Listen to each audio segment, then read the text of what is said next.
नमस्कार दोस्तों, JDS competition में आपका स्वागत है। आज मैं एक नए करंट अफेयर इशू के साथ आपके सामने प्रस्तुत है और वो है एक स्टेटमेंट आया है चीन की तरफ से। और स्टेटमेंट क्या आप भी सुन लीजिए, थंबनेल में आप देख भी सकते हैं।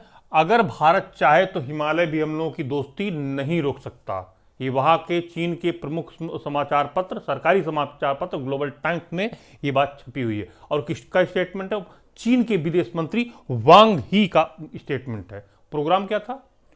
चीन में भारत के जो राजदूत हैं विक्रम मिस्री, उन्हीं के फेडरल पार्टी में ये चीन ने स्टेटमेंट दिया। अब चीन ने ऐसा स्टेटमेंट दिया तो थोड़ा सा चीन पर हम लोगों को कम भरोसा रहता है। इसके पहले भी चीन बोल चुका था। कब? 1962 में, हिंदी चीनी भाई भाई, और पीछे से छुरा घोप दिया था। लेकिन आखिर चीन के इतने बदले सुर क्यों है इस समय? हेडिंग आप देख ले, आखिर क्यों बदले चीन के सुर? हम लोग भी एनालाइज किए तो कुछ दो कारण समझ में आए। नंबर एक, भारत की ताकत। बदलती हुई ग्लोबल जो सिनारियो है उसमें भारत एक बहुत ही मजबूत स्थिति में आ चुका है, पहला।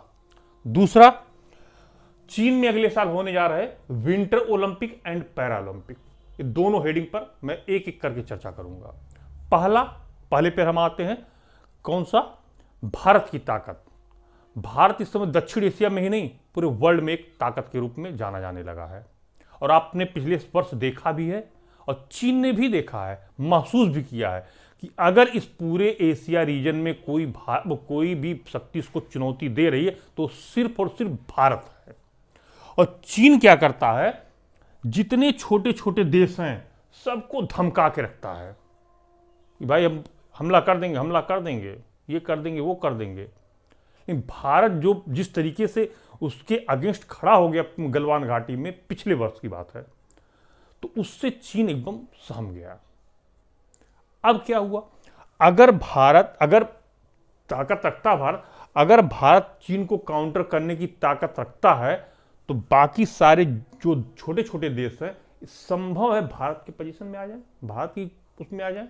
भाई चीन तो हमेशा धमकाता रहता है, भारत के ही उसमें फेवर में चले जाए।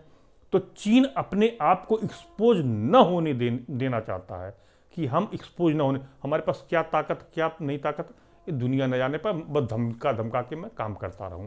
पहला रीजन ये आपका है। दूसरा रीजन आप जानिए, अगले वर्ष चीन में विंटर ओलंपिक और पैरालंपिक होने जा रहे हैं। अभी हाल फिलहाल में, एक महीना पहले शायद बात हुई थी, भारत, रूस और चीन, इन तीनों के विदेश मंत्रियों की वर्चुअल मीटिंग हुई थी, जिसमें भारत ने चीन में होने जा रहे जो खेल हैं, ओलंपिक गेम्स हैं, उसका समर्थन किया था। ये बहुत बड़ी बात थी। अब चीन, इसी कारण से चीन का जो ग्लोबल टाइम्स पेपर है उसने प्रधानमंत्री मोदी की बहुत तारीफ की कि भाई बहुत बढ़िया प्रधानमंत्री। अब कारण क्या इसके पीछे है?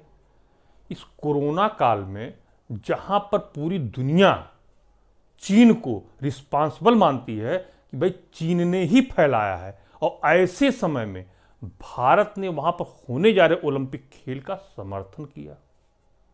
ये बड़े ताज्जुब की बात है।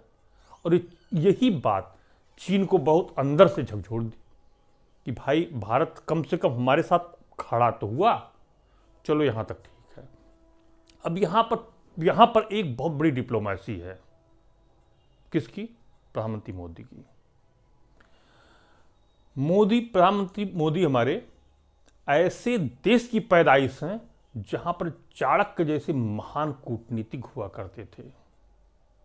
और वो चाणक्य जिनका एक स्टेटमेंट है, ध्यान से सुनिएगा आप लोग, कि पड़ोस में कभी भी अपना दुश्मन नहीं तैयार करना चाहिए। ये चाणक्य ने बात कही थी। और प्रधानमंत्री मोदी इसको कहीं ना कहीं, एमए पॉलिटिकल साइंस है भाई, जाने रहिए, कहीं ना कहीं इसको फॉलो करते हैं। वो अब सम्मान के साथ समझौता तो करेंगे नहीं, ये तो जग जाहिर है। तो उन्होंने इस गेम का समर्थन करके एक थोड़ा सा सॉफ्ट कार्नर दिया चीन को, माने गेंद चीन के पाले में डाली कि चीन थोड़ा सा अपने व्यवहार में परिवर्तन लाए।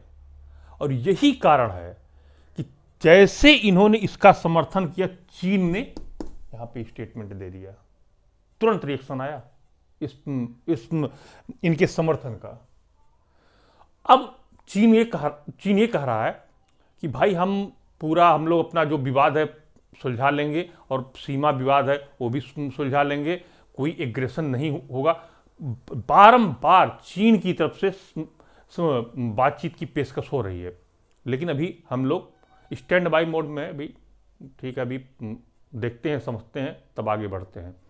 ये पूरा विश्लेषण हुआ आपका इस स्टेटमेंट का कि आखिर में क्यों चीन ने ऐसा स्टेटमेंट दिया ऐसे समय में, और ये बहुत ही डीप एनालिसिस है, आप ही जान लें।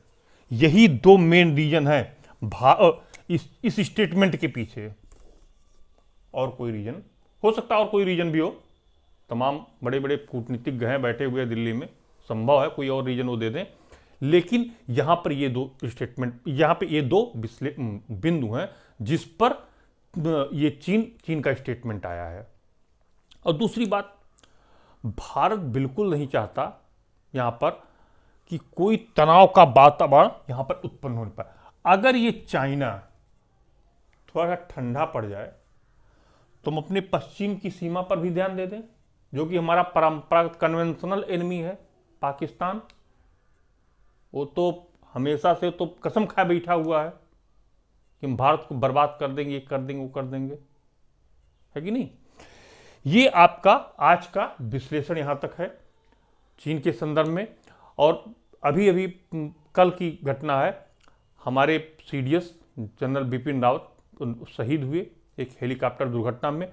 उनका एक स्टेटमेंट यहीं पर आता है, यहीं एकदम इसी सिनारियो में।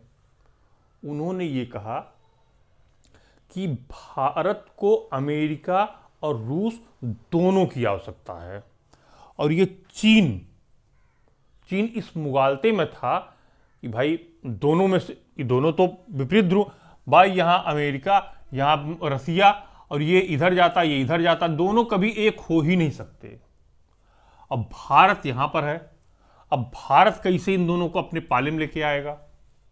थोड़ा सा चाइना को बात हजम नहीं हो रही थी, पचेगा कैसे, ऐसा हो ही नहीं सकता। लेकिन आपने देखा होगा अभी 4-6 दिन पहले भारत ने व्लादिमीर पुतिन आए, रूस के राष्ट्रपति, मोदी जी पता नहीं क्या सूंघनी सूंघा दिए उनको भी, वो भी इनके पाले में आ गए। अमेरिका भारत के पाले में था ही। और ये डिप्लोमेसी हमारे जनरल साहब की थी, जो अब दिवंगत हो चुके, जो शहीद हो चुके हैं, ये उन्हीं की डिप्लोमेसी थी।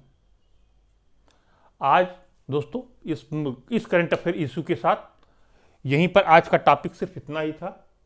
फिर नेक्स्ट वीडियो, अब सैटरडे को हम एक बेहतरीन जबरदस्त मोटिवेशनल वीडियो आपके सामने प्रस्तुत करेंगे। आज का यहीं तक, नमस्कार, धन्यवाद।